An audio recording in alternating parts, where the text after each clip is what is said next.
What's going on, y'all? Welcome to Marshall Time, episode 36.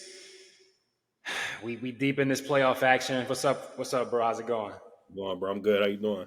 Good, good. First off, before we talk about the teams that are actually serious about this basketball thing, actually in the playoffs, we're Sixers fans, as you guys may know or may not know.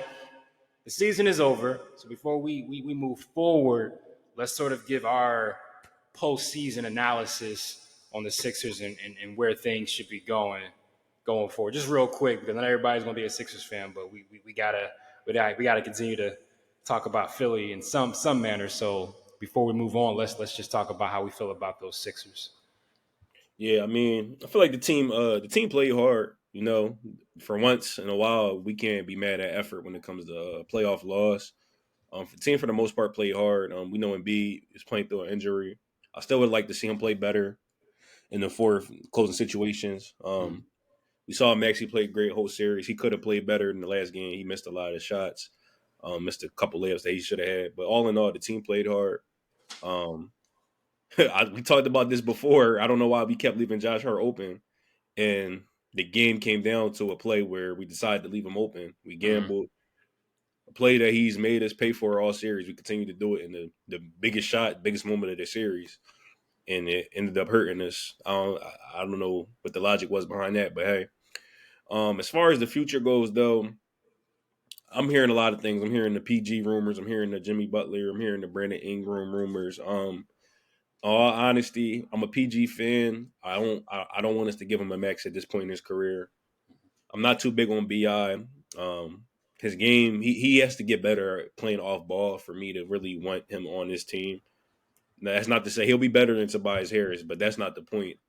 I know a lot of people will say that, but that's not the bar. The bar is low if you're trying to be better than Tobias Harris on the Sixers. The bar needs to be, are you going to be a player that takes this team over the hump and actually make them a legit contender? That's what the bar needs to be. I don't see that in Bi. He's too one dimensional right now in his game. Jimmy Butler, I would approve that just because we know he's a dog. We've seen him carry teams to finals appearances. We've seen him, help shift the shape of culture, shift the culture, and that would be much appreciated here in Philly. Other than that, in my opinion, if we're not getting Jimmy Butler, I think we should just go get a whole bunch of guys that resemble OG Anobi or a Mikael Bridges. And I know that's not always the easiest thing to find, but it's easier to find than going star hunting, if you ask me. Mm-hmm. And it'll make us deeper. You know what I mean? I want 3-and-D guys. I want some dogs out there, guys that are going to hustle, give it their all. Um, that's who I would prefer. I don't even have any names right now because I don't know who the free agents are. I don't know who's going to be available, who's not going to be available. But this is how I look on it. I would take PG if we don't have to give him a max, but we're going to have to give him a max because they're saying he's turning down money from the Clippers. Mm-hmm. So obviously he's willing to leave his hometown to do what? Go get more money. I'm a PG fan, but at this point in his career, what is he? 34. He's Um, pushing mid you never, 30s. right? You never know. You never know. Health wise, what's going to happen? You never know. He's had moments in the playoffs where he doesn't show up. We even just seen it in the Mavericks series. Him and Harden had some good games, but then they started disappearing. Yeah.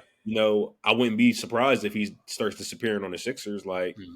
I could see a situation where Embiid is hurt and we need him to step up and his shots aren't falling. I can see that situation. And I'm a PG fan, but Mm-hmm. it's just reality. I'm tired of the star hunting and getting these guys and they don't show up when it's time. I'm tired of it all. So that's just where I stand on it. You know, honestly, I had reservations about the Knicks series. I wasn't totally sold that we would win the series. I didn't think it was just automatically, oh, they just got Brunson, Randall's out. Philly's going to win because I knew the way that the Knicks play, I didn't trust that the Sixers would be able to match that effort and energy. They just don't have those guys that have that mentality. And lo and behold, what do we see? With the Knicks, you got to be constantly crashing the boards, hustling, on attack mode. There's no time to be timid. There's no time to second guess yourself. You got to attack. And lo and behold, that ultimately, you can talk about missed calls, whatever the case may be, we didn't have what it took to beat the Knicks in a 7-game series, period. Right? And that's what it comes down to. Now, moving to the future, I'm happy because Tobias Harris is no longer under contract. He had 0 points in his last game. You said casual Sixers fans would trade you for a crumble cookie. You had the same amount of points as a crumble cookie. You know, nah, man, because like I've been on this Tobias Harris thing for a few years now, man. It's like it came to a point where I was like, man, am I too hard on Tobias? And come to think of it, I wasn't hard enough on Tobias. There's no excuse for you to have zero a goose egg in a game where you know Joel's going to play. He's playing through injury. Tyrese Maxey, growing young player, still very young. He's doing what he has to do. You've been in the league for years now. You've had multiple stops. There's a reason why you've been traded multiple times, because you aren't the player that people expect you and want you to be. You signed a $180 million contract, and I'm watching these games. You don't provide anything. The energy isn't there. If you're not scoring, what do you do? What is your purpose out there as a basketball player? So Tobias Harris, to me, is the most average NBA player I've ever seen. If there's one thing he's going to do, he's going to give you his average at best, which is what, 15 points? And at minimum, he'll give you 0 points. And so I'm hearing Daryl Morey talking about he wish he could bring I dare the Sixers to bring Tobias Harris back. Please, I dare you. And if they do that, I'm counting them out, because that tells me you're not a serious team that's trying to compete for a championship. If I see Tobias Harris as your third option on the team, you're not serious about a championship. How much more proof do we need? That's number one. Number two, you can get PG, you can get Jimmy Butler. I'm cool with that. I love PG's game. I love Jimmy's game. But you have to win when it comes to the role players, the right role players, guys who can actually contribute and be consistent in what they do. We're going to talk about this later on in the show. I see the OKC Thunder with an Isaiah Joe, with the Lou Dort. These are guys who can hoop, guys who can defend, guys who can knock down open shots, guys who can star in their role. We're seeing it with the Timberwolves, with McDaniels and Alexander Walker, Naz Reid.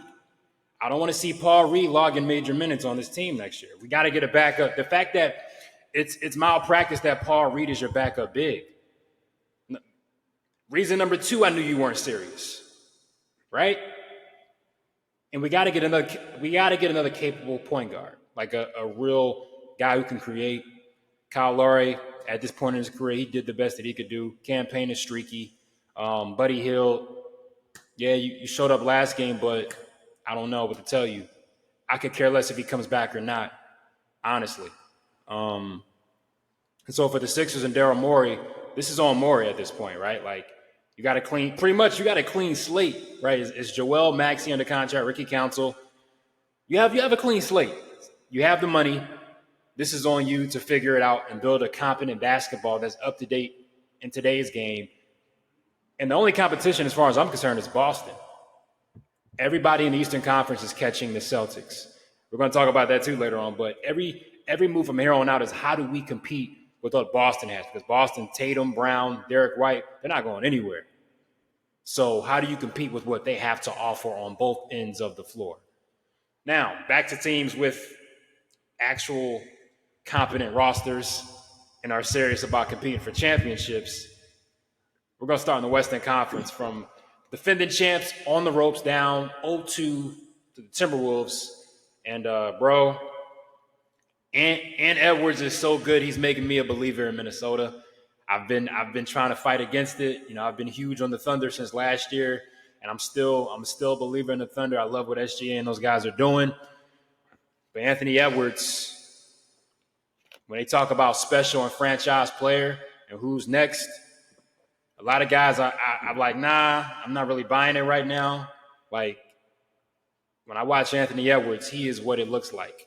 Like, not only the mentality, but the style with which he plays. Like, the style that he plays reminds me of the guys from, like, when I grew up watching ball, the Vince Carters, the T-Macs, the Kobes.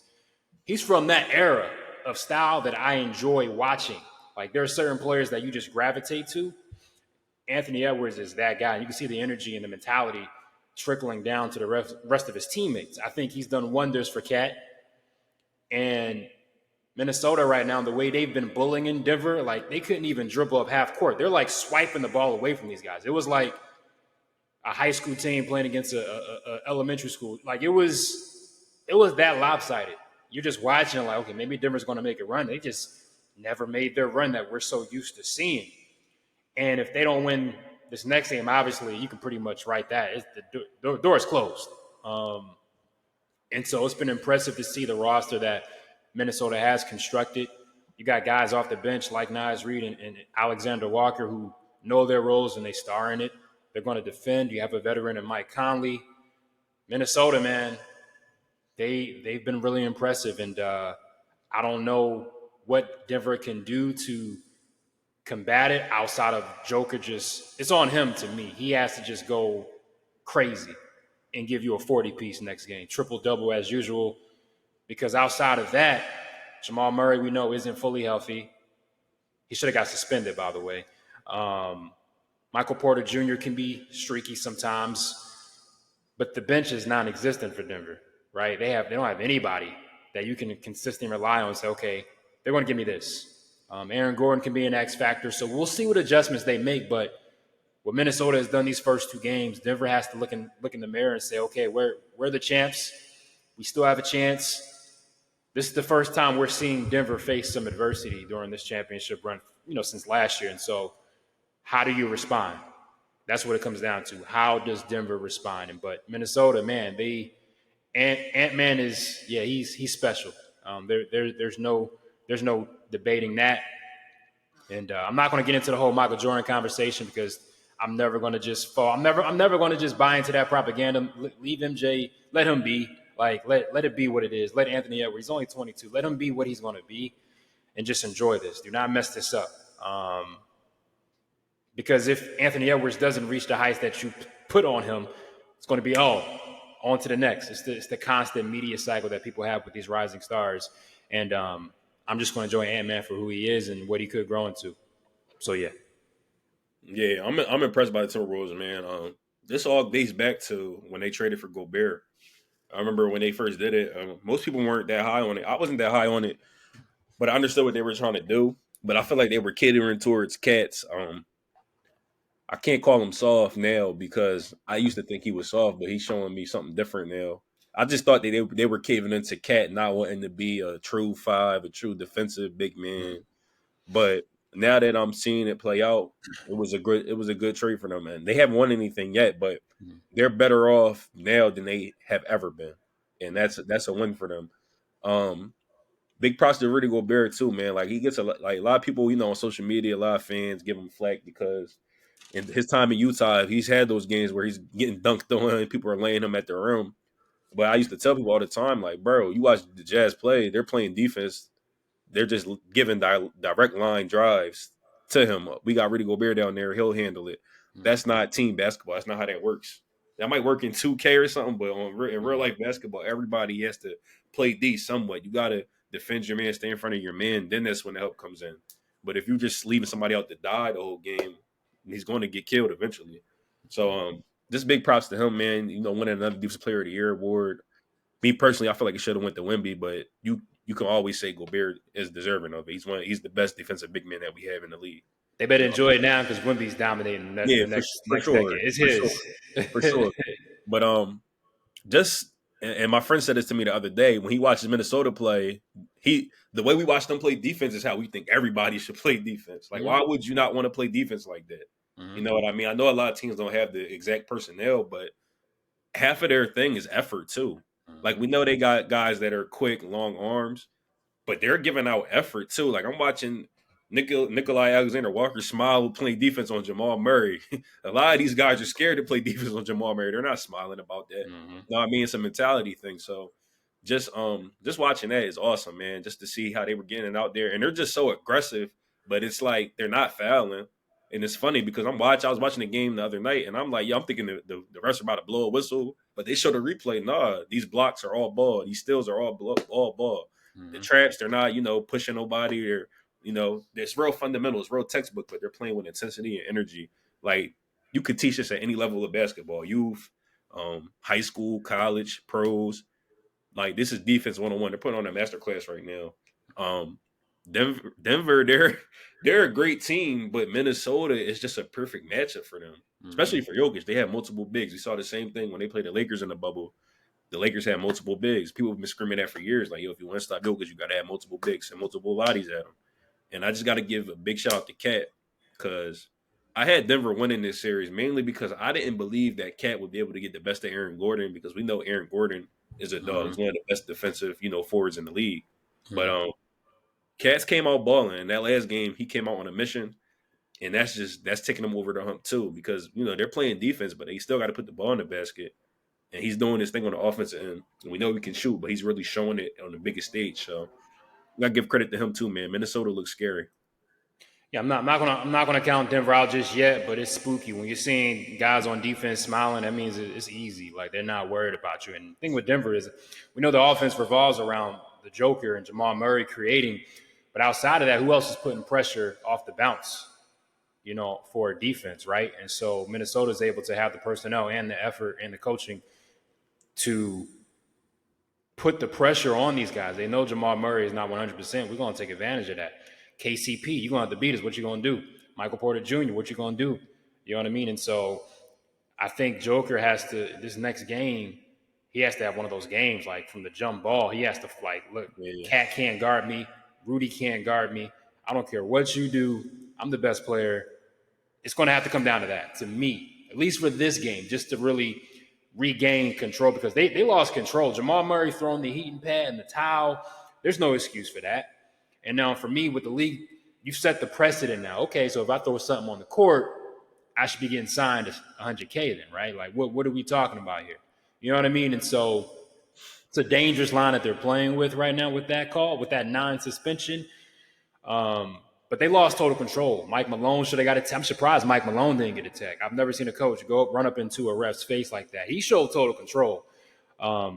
They're complaining about every call. Like, you lost control. You're on your home floor. There's no excuse for you to be getting beat up and bullied like that. That's exactly what happened. And so, yeah, the Nuggets can't afford. You're going to Minnesota now, game 3. You know that crowd's going to be crazy.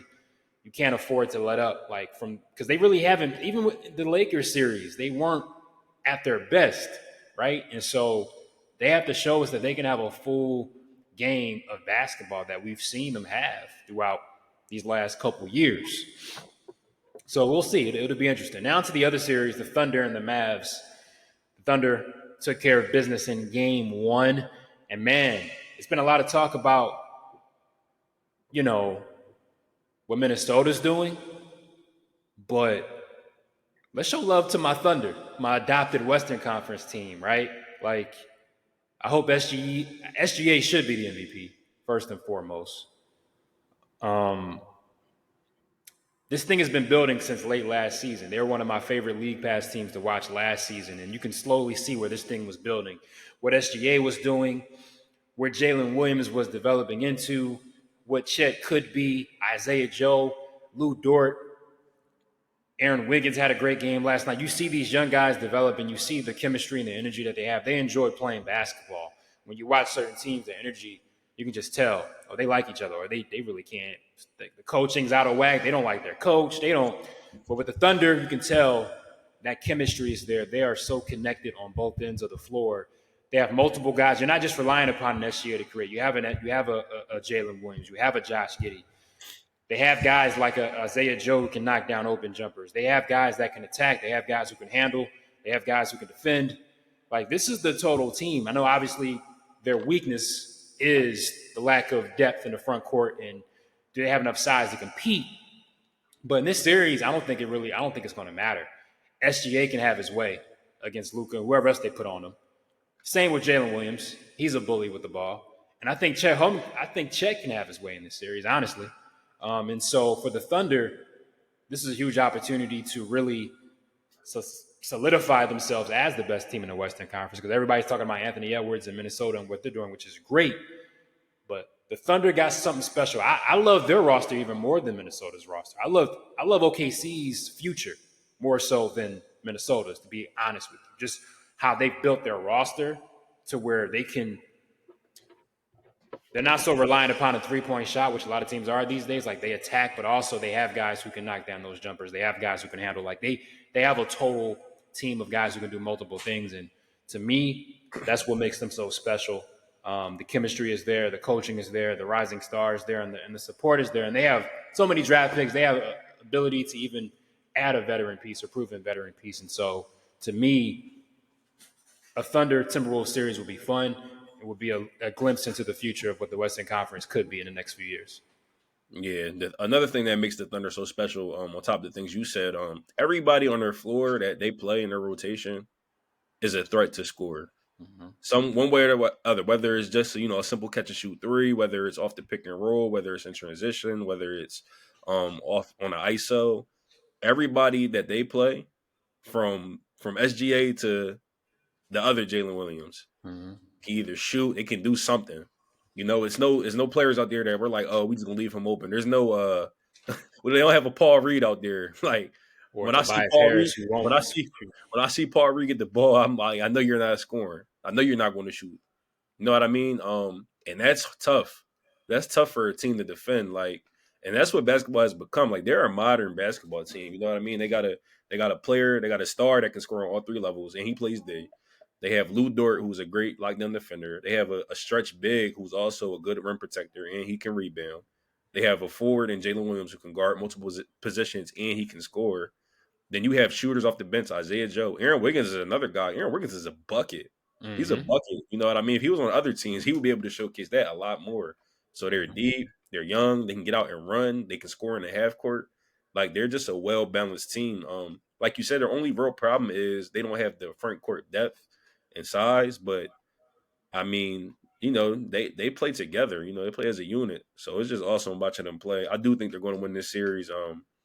I know Luka and Kyrie are special, man, but it's only so much they're gonna be able to do with this team. I feel like Luka and Kyrie will have to go for like 35 plus each night, in my Mm-hmm. opinion. Like, they're gonna have to really kill each night to win this series, and I just can't expect that from them. You know what I mean? So I'm going with the Thunder for sure. The Thunder is so lethal. Like they have the guys that can break you down. SGA, right? Jalen Williams, Josh Giddey. They have guys that can defend. Lou Dort, Cason Wallace. Like he can defend too. They have the guys that can knock down shots. Isaiah Joe, Wallace can knock down some 3-point shots, right? And so they have whatever angle, whatever box you want to check off, they can almost double up on it. And not a lot of teams have that. Because even with Minnesota, you have Ant-Man, but who else is a lethal scorer off the bounce like that? Like, And they have a couple of guys that, like Rudy Gobert, you're not worried about him outside of the paint. right. McDaniels, McDaniels, his temper is suspect. Like, it going sometimes, but you can yeah. live. But with the Thunder, it's pretty much like at any given point, they can have 4 guys that can grab a board and just go. Get out and run, yeah. You know what I mean? And so that's what makes them hard to defend. And then defensively, I think they have so much ability as well. And so to me, man, it's just a total team. I'm excited to see what they do to improve the roster. Chet's a beast. He's going to be a beast. What do they do to help the front court? That's going to be the key, obviously. But once they do that, like, man, maybe they can improve the 2-guard spot to add another element along with SGA. That will just be spooky, right? So I'm excited about OKC, man. OKC Minnesota conference final series would be dope. And I'm still riding with the Thunder, man. I'm still riding.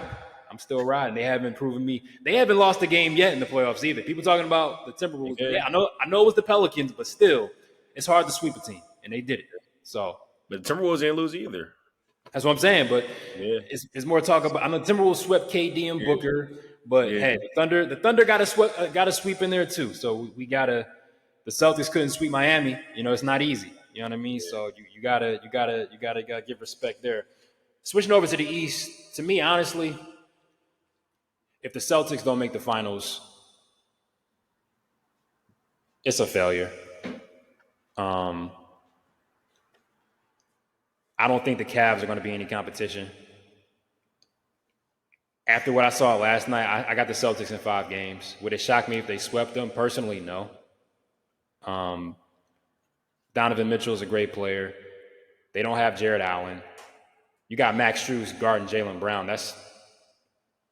Brown is going to smile. That's easy. They just don't have, the Garland-Mitchell backcourt has run its course. I don't think they have any answers for that. As far as defending a Tatum, a Brown, a Derek White, the Celtics don't need a Porzingis in this series, honestly.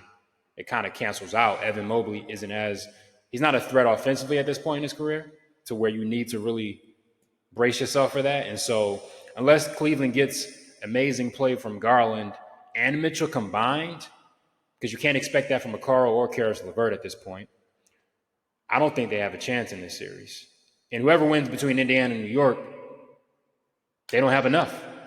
I think if New York, I'm giving Indiana a chance against New York. I think that's going to be a good series. But if it is New York, which everybody thinks it'll be, I think Boston's the anti-Philadelphian, in which they have guys that are going to be able to defend and give an effort, and also can shoot it, can attack. It's not just Maxey and Embiid no more. You got Tatum, you got Brown, you got Derek White. Porzingis will probably be back in that series. You got a Peyton Pritchard, Sam Hauser. They can catch fire off the bench. It's just too much firepower that I think will be too much for the Knicks to handle, just off sheer talent. At a certain point, I think effort has an expiration date when it comes against certain teams, and it would expire against Boston. You can get away with a team like Philly. You can. But against Boston, it's not going to work. Yeah, I agree. And if Boston does see New York, they're not just going to leave people wide open. No, I keep harping on that, but that just irritates me. They won't have to help Drew Holiday too much on Jalen Brunson. No, or Derek. They got Derek White too. Tatum, Brown, any of them. They won't have to double team and all this other craziness that was going on. But Boston, man, like you hit it right on the nose. They're just deep. They've been dominant all year. My only concern for them is when they get to the finals, who is the matchup going to be and what's going to happen. A lot of people have been giving flack to Tatum. I'm a Tatum fan. He hasn't been playing his best from an efficiency standpoint, but he's not hurting the team to a point. Like, he's still locked in on other areas. He's still playing defense. He's still rebounding. He's making the right reads. In the finals, he's going to have to step up for sure. It would prefer him to do it, start getting in that mode now because, they're playing against these teams. But at the same time, we watch these games, he's seeing a lot of attention from the defense. Mm-hmm. And, that's how Derek White's able to get off. You know what I mean? He's getting these catch and shoot threes. He's getting he's getting it off the cuts, out in transition. Mm-hmm. So, it's fun to watch right now. But Tatum is going to have to step up in the finals, if they make it, which they should. But Boston, man, as far as competing with them, no team really has the firepower to do that right now. They made the right trades, man. They went and got KP. They went and got Drew. They went and got Derek White. 3 key moves that are just putting them in crazy position right now to, just be able to run through the West. So it's going to be interesting, man, to see what they do once they get there. The Knicks and Pacers series, that's going to be a good series. Yeah, it is. I thought the Knicks, I'll be honest, I thought the Knicks were going to be able to, kind of just, I wouldn't say run through them, but I thought they was going to handle them, like considerably. Mm-hmm. But after seeing the first game, it's really a clash of styles. Like the Pacers, they like to get out and run. They shoot a lot of threes. Mm-hmm. The Knicks, they want to grind it out. It's really going to come down to how much can Dante and Josh Hart keep playing how they've been playing. You know what I mean? And I know that they can do it, but they just have to do it. It's also going to come down to Halliburton, man. Like, I like Reese, but I feel like he shies away when his shot isn't falling. And he's the best player on the team. They can't have that. You know what I mean? The Knicks are too good of a team for your best player not to show up every game. And he didn't even play that good game one, and they still could have won. Mm-hmm. So he has to really dial in when it comes to scoring and putting the ball in the basket. But it's going to be an interesting series. Yeah, we'll see. And sticking with the Eastern Conference, and I'm just looking at the next few years, right? When it comes to competing in the Eastern Conference, we talked about the Sixers to start the show off, but in the next few years, I think I really don't know. The jury's still out on a lot of these teams when it comes to competing with the Celtics. A lot of question marks with a lot of these teams. Yeah, the Knicks, okay, they're having their moment with Jalen Brunson, but what's the next step, right? The Bucks, Dame is getting older. Chris Middleton, I think that's over. Like, you got to figure it out. I mean, you won the championship, but people have forgotten about that now. Like, Giannis, what's up? Come on. The Cavaliers, Donovan Mitchell's probably already got one foot out of there. We're already seeing stories about Miami or New York, like, you're still in the playoffs, but we're already hearing about you leaving. So what does that leave you with? Darius Garland, Evan Mobley, and Jared Allen? It's not going to cut it. Orlando, nice young core. It's not enough, though. Like, They have a nice young core. Paulo is a great player, but you got to add something else to that. The Pacers, obviously, Tyrese Halliburton, Siakam. We'll see what happens with that. Miami, once again, Jimmy Butler getting older. Is he going to come back? I don't know. Chicago and Atlanta, Chicago and the Hawks. I mean, what are you doing? And so, for me, with the Celtics, this is with Tatum and Brown especially. This is their time to really, over the next few years. To me, based off they're not new to the playoffs. Like they've had deep runs, they've made a finals.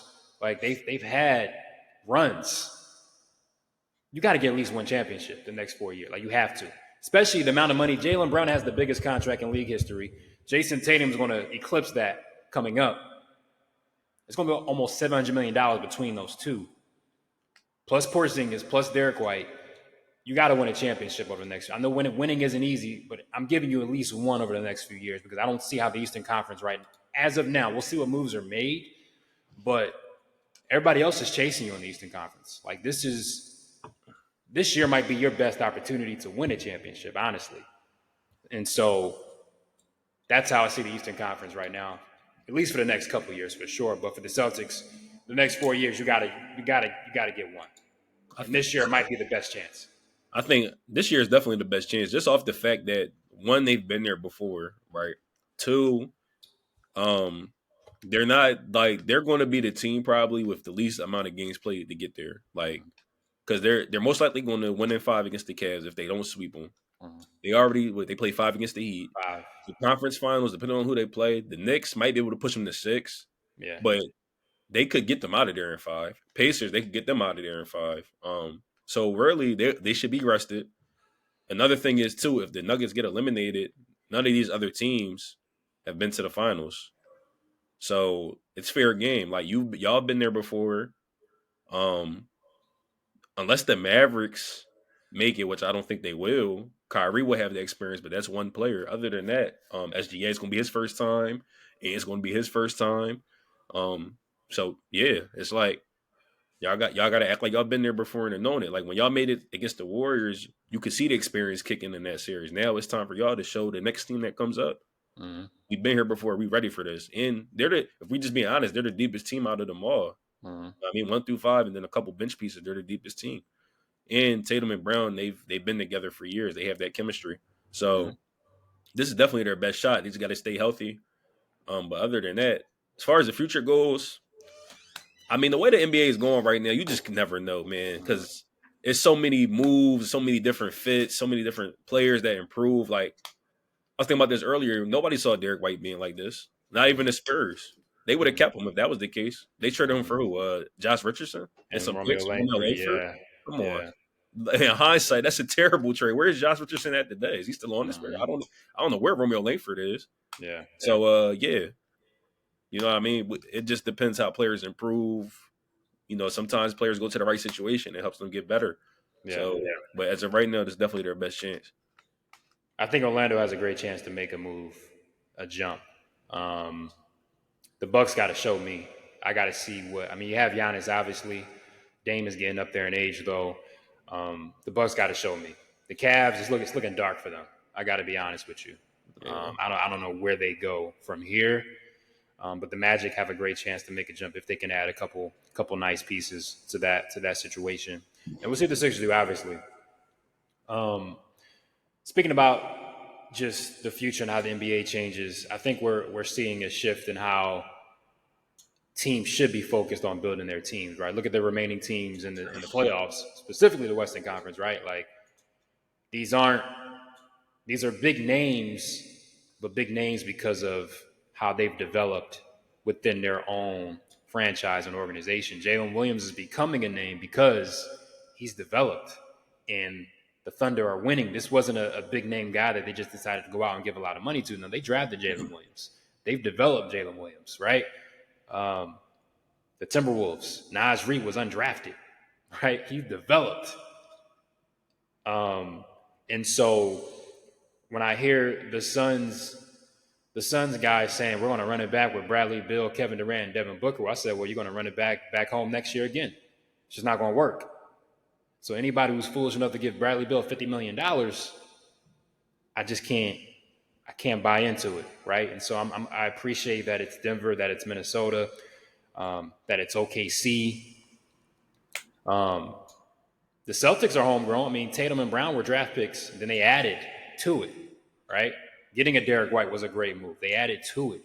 And so something to be said about drafting guys, developing them, and evaluating the right guys, developing them, and then adding to it. So the Thunder are in a position, even Minnesota too, they're in a position now, we got our core. What can we add to it now, right?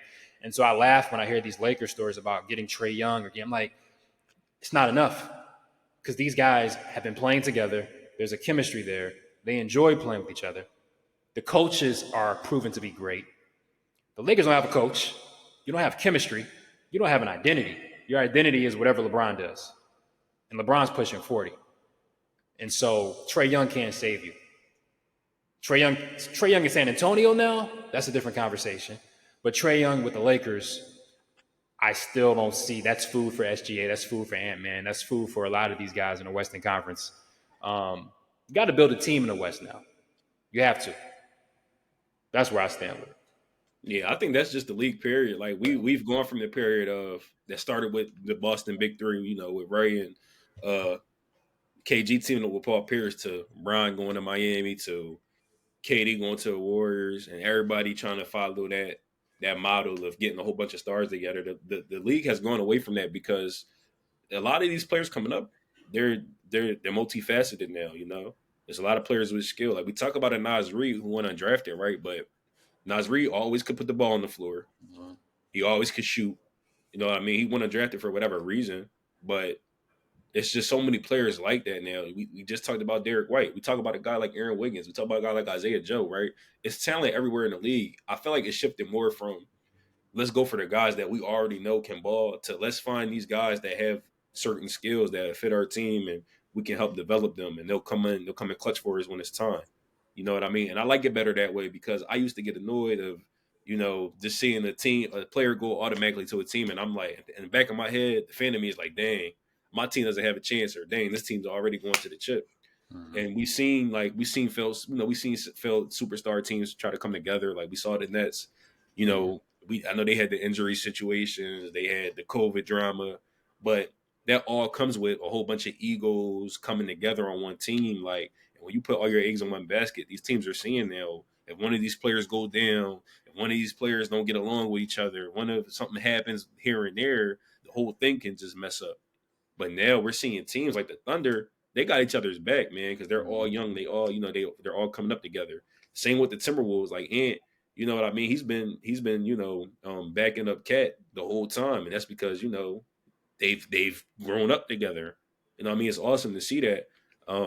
So I just like, that's why I like the Magic, because they're going to be a team. If they stay together, they stay cohesive, that, you know, they've been together. They made it to a playoffs 1 year. All right, they lost round one. Let's see how they build on next year. You know what I mean? So I just feel like it's a shift in the league. And now for the next decade, we'll probably see that, to where these teams are like, you know what? We don't have to pay Bradley Beal this much money. You know what I mean? We don't have to pay aging stars this much money when we can just go out here and build up with some young guys that are skilled. You know what I mean? So that's what I'm interested in seeing now. You know, we say that, but it comes down to front offices having that mentality, right? Like, we can say that, but some of these GMs don't have that ability. Let's just be honest, their evaluations are trash. That's why Tyrese Maxey slid to, 21? Yeah. You drafting Killian Hayes top 10. Yep. I know people say hindsight is 2020, but back then I even said I wish we can get Tyrese Maxey. I don't think he's going to slide to us, but watching him at Kentucky, I'm like, there's no way he slides down to the Sixers. Like the Killian Hayes pre-draft propaganda was crazy. They was comparing him to James Harden. Like, just some of these evaluations versus what do you see? When I watch a Jaime Jaquez at UCLA, what do you see? Tall pro. Like, it's not rocket science, y'all. Like, Jalen Williams, the Thunder saw a skill set with his size. We can do something with that. And it fits in with what we're trying to do. You know, and that's why the Lakers and the Suns are scrambling, because they have failed to build that foundation of development and evaluation. They're just going star hunting. And star hunting is cute because it's going to put people in the seats, but now you're sitting home in May, right? And so when it comes down to the Sixers, that's where we failed at. Tyrese Maxey was a blessing. That was a gift. There was no way he should. I didn't think Miami would go. Miami was one pick ahead of us. I think they picked Precious. I think I believe. I'm not sure. I didn't think Miami. I was like, Miami's going to do it again, and it's all the league. It's all these teams' fault, right? And so we had Mikal Bridges. We had a chance to draft Jalen Brunson, but we went with Landry Shamet. You could say once again 2020, but no, Villanova's in your backyard. They've won multiple championships, right? And you don't pick one you don't get one single Villanova guy. And that's why it's kind of like poetic justice that the Villanova guys beat you. Like I'm kind of happy about that. Like in a sense, because that's what you get. These guys are in your backyard. You've scouted them. They play in your building. That's where they play their home games at. Looking at the banner. Yeah, they have a band. They have more banners than you in recent years. You had one of them on your team on draft night. You traded him for Zaire Smith. For a guy that I saw his highlight clip and knew he wasn't it. He was an athlete. He wasn't a basketball player. And so just think about if we would have kept Bridges and had Brunson. Where would this team, because you can play the hypotheticals, but just imagine, right? Shoot, imagine if the Suns kept Mikal Bridges. They made it to the finals with him. And so a lot of these teams don't know what they're doing when it comes to evaluation, or they'll get a guy, they don't want to develop him. Case in point, the Sixers, we had Isaiah Joe. We could have used him. Now look out, putting in work for the Thunder. He's playing in May. We're sitting home. His game, the thing about Isaiah Joe is his game's been the same. Yeah. He didn't. It's not like his game hasn't drastically changed as the Sixers. Has been the same. He didn't get the opportunity. In Oklahoma City, you see a guy who's putting the ball on the floor. He had a poster this year. I'm like, we didn't see that in Philly, but it's a confidence thing. A lot of it is just confidence. You give guys the opportunity and the consistent time, they're gonna show you who they are, right? And so these teams got to do a better job at having that developmental mindset and not just going after these big names, because where is it going to get you? You know what I mean? And before we close this out, continue on with the Western Conference and teams building, I'm buying stock in the Grizzlies. I do not forget about what Memphis is going to bring back. Obviously, Ja and Desmond Bane, but GG Jackson and Vince from VCU, they got guys that can defend. It was balling this year. Vince Williams, I mean, you put Vince Williams and GG and Marcus Smart defensively, good luck. Like, they have a lottery pick this year. Maybe they get a big man to pair it with Jaren Jackson. Ja's going to be coming back because they're talking about Ant-Man and Luka, like SGA. Ja's coming back. Desmond Bane is one of the best two guards in the league. Yeah, Memphis is coming. And so that's another team that some of these older teams have to worry about. Like, Memphis is not going to be the 13th seed in the Western Conference next year. I can promise you that. Oh, definitely not. So yeah, good conversation, bro. I'm gonna enjoy these series. I got the Celtics winning. Obviously, I got the Celtics going through the East. In the West, listen, I'm gonna stick with my Thunder. They're gonna rep. They're gonna do it. That's what I'm going with. I gotta get back to you on that. That's a tough one for me. Because I'm leaning Minnesota right now. Just watch that. I know it's one game. Well, it's really been two games, but that game I saw the other night was like, yo. Yeah. Now Minnesota, I ain't seen crazy. Like for a minute, they was out there acting crazy. I got to see how Denver responds. If Denver wins Game 3, if Denver wins in convincing fashion, okay, we might have a series. Right. But if Minnesota blows them out again, it's spooky for some teams. I'm gonna just say that. Either way, we're gonna get some great matchups, some great ball in the Western Conference out of things. Honestly, Eastern Conference to me, I'm just automatically simulating the Celtics into the championship. I don't think any other teams remaining. The one thing with the Sixers, they had Joel Embiid. There was no answer for Joel Embiid for anybody. The fact that he's out of there, I don't think there's much resistance. So that's my take on that. Thank you guys for watching. Don't forget Apple Podcasts. Check us out on YouTube if you want to see the visuals as well. Enjoy these games. We'll talk to y'all next week. Peace out.